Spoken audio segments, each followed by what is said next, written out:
سلااو ڕێز پێشکەوتنێکی هەری مەزن و ئیرۆ هاتە هۆلێ یعنی دەناوبەرە 24 ساعتاندا پارتی دیموکراتی کوردستان پەدەکە ئەو حاکمێ خۆ دادوەرێ خۆک و ئەندام بوو لە دادگەها بلند یا حکوومەتە فدرال و چەند جارن بڕیاران دەدا و ئەو بڕیارژی نەدە بەرژەوەندیێن پەدەکێدانە بە تایبەتیژی بڕیاری هەریداویە لەسەر هەڵبژاردنێ لەسەر موچەیە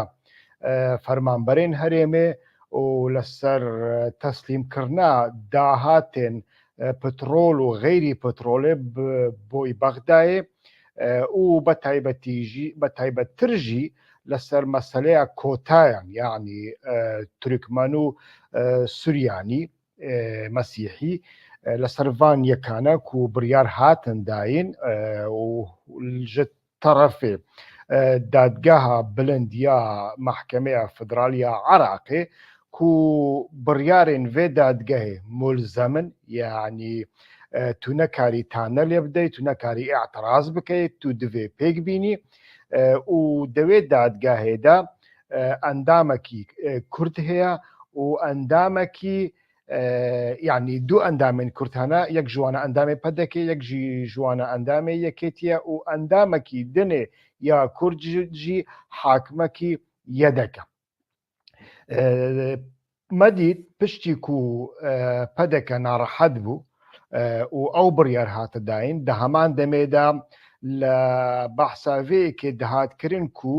لە ئەمریکایە سەردانێکی ئانژی دۆزێک لە هەمبەری زێدەتر ژە پێنجی بەرپرسیارین پەدەکێ هاتیەڤەکردن و دەناوانەدا مەسرۆر بارزانیژی هەبوو مەدید مەسرۆر بارزانی پشتی ڤان پێنگاڤان یعنی پێنگاڤێک لە ئەمریکای و پێنگاڤێک لە بەغدایە سەردانە ئەمریکای کرد و لە ئەمریکایە بە گەلێک بەرپرسیارین ئەمریکیرا ڕوونیشت وەزیرە دەرڤەژی تێدا بوو و پشتیوێ ڤەگەریە پشتی ڤەگەڕانە پەدەکێ ئیرۆ ئەو بڕیار هاتداین یعنی دادوەرێ گرێدایێ پەدەکێ لە دادگەها فدرال ئیستیفا کرد ئیستیقالە کرد خۆش کار ڤەکشان ئەو تێوچواتایی ئەو تێوێ واتایە و پەدەکە دەخوازە بەبێژە ئەموا بڕیارانە ناس ناکەن ئەو بڕیار نەیە مەنا تەمسیلێ مەناکەن ئەو یەک یا دنێژی بەرپرسێن پارتیێن کاتۆلیک سوریانی ئانژی کلدانی ئەمبێژن یا کوردستانێ دۆ هەڵبژاردنێ پێشیە ڕۆژێک و divê لە مەها شەشان بێ ئەنجامداین پرۆتێستۆکردن یعنی ئەو ناچن هەڵبژاردننی و ئیرۆ تورکمانژی هەمان داخیانیدان گوتن ئەمژی پرۆتێستۆ دەکەین پشتی وێژی ئەو بڕیارە ئەو بڕیار هاتداین یعنی ئەندامێ نێزیکی پەدەکێ لە دادگەها دەستوری خۆشکار ڤەکشان گەلۆ ئەڤ گرێداییە سەردانە مەسرور بارزانیە بۆی ئەمریکا ئاننا یا دنێژی لە گۆری پێگەها ئەلمۆنیتۆر دیسانژی ئەمریکیان سوودانی سەرۆکوەزیری عراقی گوتنە پرزگرێکی خوا بە کوردستانی چارەسەر بکە پشڕە وەرەڤێ دەرێ ئەو تێن چوە تایگەلو ئەموانە هەنێکی بە کورتی شڕۆڤە بکەن یعنی ئەو ژعالیە ناوخۆییدا تێوێ واتایەک و هەڵبژاردن نایەکرد تێوێ واتایەک و پەدەکە ڕاکردنا کورسیەن کۆتایان و لە گۆڕی یەنەکێ و لە گۆڕی هەنێک پارتیەن دنێژی ئەو کۆتا نوێنەرایەتیە گەلێ تورکمان و گەلێ کلدانی ناکەن لێ نوێنەرایەتیە پەدەکێ دیکەن نوێنەرایەتیە ئەجەندەیە پەدەکێ دیکەن لە گۆڕیوان پەدەکەژی وی تشتی ڕەت دکە گەلۆ ئەفتێوێ واتایەک و هەڵبژاردن نایەکردن و ئەو بڕیار نایە قبولکردن هەگەر و هەڵبژاردن نێکردن دێچە بەبە لە کوردستانی یعنی ژخوا محکەمەیە فدرال دەبێژێ پەرلەمانی کوردستانی شەرعیەتی خۆ نەمایە ji بۆی ku هەڵبژاردن نهاتیەکردن ساڵەکە هەڵبژاردن نهاتیەکردن شەرعیەتی خۆ لە دەستدایە هەگەر ku ساڵێکی دنێژی نێکردن وێ دەمێ بۆشاتیە یاسایی دبە دمينه و يعني شرعية حكومة هريم كردستاني وبرلمان كردستاني قط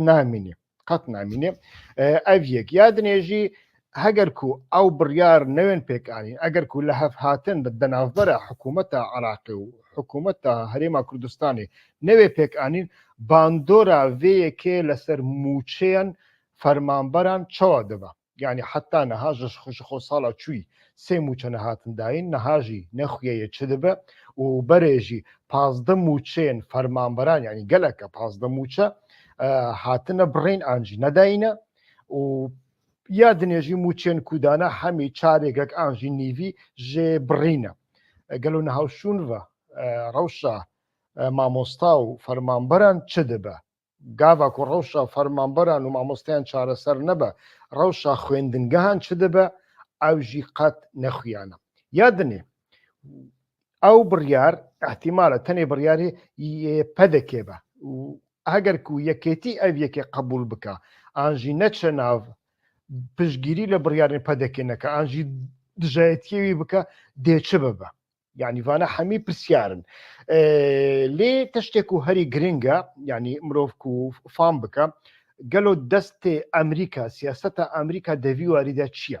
یعنی تشتێک و ئەم دەزانن بەرێدا ئەمریکی بەردەوام پشگیریە حکوومەتە عراقی کردنە دەوی واریدا یعنی پشگیریە حکوومەتە هەرێمێ کوردستانی و کورد و سونیان کردنە ji bo ku Kurd û Sunî li Bexdayê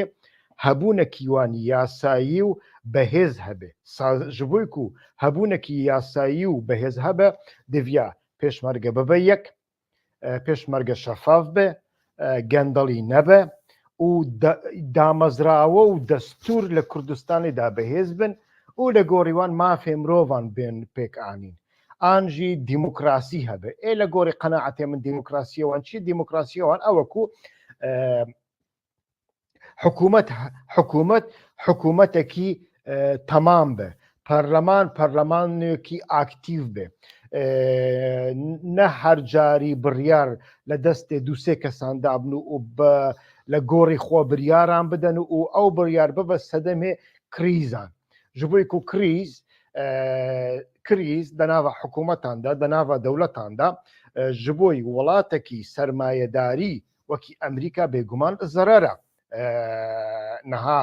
پرزگرێکێ ئەمریکا یەک ji پرزگرێکان بە تورکیا چییە ئاجی پرزگرێکەوان بە ئابووریە تورکیا چییە دەبێژن بڕیارێ ئابووری لە دەستی یەک کەسیدایە ئەم ناخوازن تشتێکی و سەهابە لۆ باشی نەها تو لێدنەری مەمەد شیمشەک لە تورکیا دە دەورێدایە یعنی دە دەورێدایە داکو بڕیارێکی پرۆفیشنال بە ئەنجی ئابووریەکی پرۆفیشنال بێ ji بۆی کوردانجی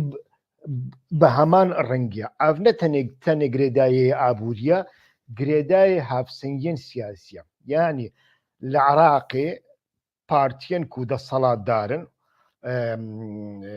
حەشدی شعبی ژی دەنابدا بە قاسی و حەشدی شعبی نە پارتیە لێ هێزێن و دەسەڵاتدارن لە بەغدایێ هەری زێدە شیعیە نێزی ئیرانێنە هەگەر و کورد لە بەغدایێ هەبوونەکی وانی بەهێز هەبێ سنیژی هەبوونەکی وانی بەهێز هەبێ و شەفاف بن و سازی و دامەزراوەیە وان و میدیایە وان و مافێ مرۆڤان و دیموکراسی هەبێ وێ دەمێ دکارن ji بۆی ئەمریکا باڵانسەکی چێ بکەن دەناوبەرە ئەمریکا و ئیرانێدا دەناوبەرە ئالیگرێن ئیرانی و ئالیگرێن غەیری ئیرانیدا بەوی ڕەنگی ئەمریکاژی دکاری ڕەحەت سیاست بکات لە ئیرانی لە عراقی نەها سیاسەتەوان بەرێ مە ئەف تێدا دیت یعنی داخوێنیەوان ئاشکراژی دەبێژن لە ڕێفراندۆمێداژی ji بۆی و لە دژی ڕێفراندۆمێ دەرکەتن یەک سەدەمژی ئەو بوو یعنی بەوی ڕەنگی بوو لێ نەها گەلۆ چ چێ بوو چ گۆڕتن هاتیە چێکردن ئەموی هێژی نزانن یعنی گەلۆ ئەو گرێدایە vەیەکێک و ئەمریکا بڕیاردایە لە عراقی و لە سووریا vەکشێ ji بۆی و لە عراقی و لە سووریا vەکشێ ناخوازە پێشمەرگە و هەرێما کوردستانê بە تەمامی بکەوە بن باندۆرە عراقێ و دەوێ ڕێکێداژی زێدەتر ئەمبێژن باڵانسە ئیرانی زێدەتر بەرڤە ژۆر بشە گەلۆ تشتێکی وسا هەیە احتیمالە جبويكو أم لسوريا جي دبينن هناك تشتين وساهنا أم دبينن كو بأمريكا وتركيا جي هيدي لهف دكان أنجي خويا دكا كو لهف كرنا هرش قاسي آسانينا أبيك لخويا دكا تشتكي وسا قالوا أبيك جريداي في أنجي تشتكي دني هي براستي أم هيجي نزانن لي هجركو أو بريار به يعني أفنتني كارتك به كارتكي قشاري به بۆ سەر سوودانی داک و پرزگرێکان چارەسەر بکە و ژنوڤە ئەم بێژن پرزگرێکن و دیڤیا لە ڕێکە مەحکەمەی چارەسەر ببن ئەو بخوازن بە ڕێکێکی سیاسی لەسەر ماسەیە چارەسەر بکەم ji بۆی و هەگەر و پەدەکە نەچە بن يعني بڕیارێن مەحکەمەیە قبول نەکە وێ دەمێ ڕەوشە سوودانیژی دکەوە مەترسیە حكومة العراق دفي بالتوافق يعني بهافدنجي شبابا عليك كرد انجي سنة ده حكومة دا نبا انجي بتايبتيجي هردوك نبن نها شخوا كريز دنابرا سنيانيش دا هي ايدي هاگر كو كرد جي دناف دا نبن ودمي روشا سوداني جي دكوا ما ترسي دبكو او نگري داي امريكا به لكارتكي قشار به بۆ سەر سوودانی ئانجی ئەمریکیان ژی هاویژێ هەبن لێ ئەڤنە بڕیارێکی تەمام بە تەنێ کارتێک بێ تەنێ شانتاژێک بێ ji بۆی و سوودانی مەجبور بکەن لە شوونە بڕیارên مەحکەمەیە بڕیارên سیاسی بستینێ و بەوی ڕەنگی هەنێکی ئەم بێژن پەدەکێ ڕەحەتتر بکەم ji بۆی و پەدەکە خوا ڕەحەتسز دەبینێ یانی دەدەمەکیدا کو موچە گەرەک لە گۆڕی لیستەیان بن ئەو ناو و پاشناو و لەقەب و ئەو کەس لە کو کار دکە باو و دیاوی و باپیرێوی کی بوونە وانە گەرەک هەمی خویا ببن و پشتە لە گۆڕی وێ موچە لە بەخدایەتی ئەڤیەک یا دنێژی داهاتێن پترۆلی و غیری پترۆلی نەها یعنی بەرپرسێن پارتی و یەکێتی بە خۆشی دەبێژن و هێژی ئەو پترۆڵی دەفرۆشن لێ نەدەڕێکا بۆڕیەدا دەڕێکا کامیۆناندا دەفرۆشن یاسایەکی عراقی هەیە هەنێک ئیحالە و فیرما و کۆمپانیا دکارن پترۆلێ پیس بفرۆشن یعنی ئەو پترۆڵێن پیسە دکارن بفرۆشن ئیرانی لێ لە گۆڕی ئەم بێژن هەنێک چاپەمەنیان کو بە شوفێرێ کەمیۆنێ ترێلیان ڕا ریپۆرتاژ چێکردە دەبێژن لە بناوێ پترۆلا پیس پترۆلی پاقش دفرۆشن و دەبن ئیرانی و حتا دەبن تورکیایژی لێ دەڕێکا کەمیۆناندەیە و دەورداژی پەرەیەکی زێدە تێ قازانجکردن نەها بەغدا vەیەکیژی دەخوازە دە هەمان دەمێدا مەسەلەی هەڵبژاردنێش بێ پەدەکی گرینگە یعنی پەدەکە حتا نەها دەسەڵاتە یەکەم بوو یەش بێ کوردستان یەک باز نەبوو و دەوێ یەک بازنێدا لە دهۆکێ حاکمیەت و مطلقیەتە پەدەکە هەری زێدە بوو لە ڕێکە مطلقیەتە دەنگان لە دهۆکێدا دەکاری بوو لە کوردستانێ ببە حاکمەکی مطلق هەگەر کو لە هەولێرێژی کێمانی بن لە سلێمانێژی کەمانی بن لێ دیسانجی لە ڕێکە ئەوێ دهۆکێت دکاری بوو ببە حاکمەکی مطلق نەها کوردستان دەبە چار بازنە لە گۆری هەڵبژاردن و یاسایان هەڵبژاردنێ نو 11 کورسیە کۆتایان ژی نامینێن ئێوێ دەمێ پەدەکە خۆڕ حەسس دەبینی دە هەمان دەمێدا نەها لە بەرێدا لە گۆڕی هەنێک ناسنامەیە لە گۆڕی ناسنامە و لە گۆڕی کارتێن مادەیە خواردەمەنیە مرۆڤ دەکاری بوون دەنگ بدەن یعنی ئەم بێژن کەسێن سووری ئەنجی هاوڵاتیان تورکی و دەمەکە لە کوردستان عراقی دژین هەنێک ناسنامە ژوارڕاچێکردە ئەو دکاری بوون دەنگی خۆ بدەن لێنەها لە گۆڕی کارتێ بایۆمەتری دەنگ تێداین لە گۆڕی کارتێ بایۆمەتریژی دەڤە باوێتە و باپیرێتە و ئەژدادێتە و سولالەیەتە هەمی بێت تەسبیتکردن لە گۆڕی وێت و دکاری کارتێ بایۆمەتری و ئەوانە دەربخەی یعنی ئەوژی کارتێکی نوێە لە عراقی ئێنەها ئەوژی نەبە